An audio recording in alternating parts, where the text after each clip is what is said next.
मुफ्ती अब्दुल हई साहब, चाहे हजरत मौलाना इरशाद साहब हो, चाहे हाफिज दीन साहब हो, अब ये शेर हाजिर करता हूँ, जरा सुन करके बतलाइएगा।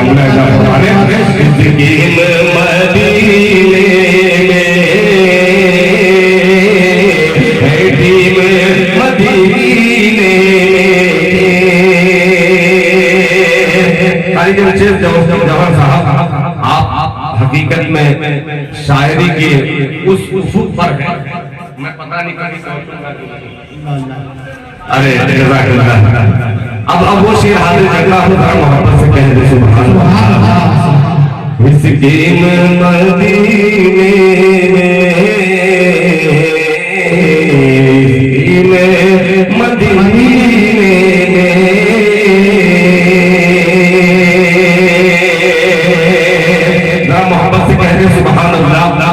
ये बिल्कुल ताजा कलाम है, उसको पता नहीं किधर चला गया है। इतनी ज्यादा मोहब्बत जब कभी कभी मिल जाती है, खुद जो है इस ग्रुप काम नहीं करना छोड़ देता है। एक बार मैं खुदा की कसम, मैं तबशाई का माफ लीजिएगा, मगर मतला एक अच्छा हो गया कि दी जाती है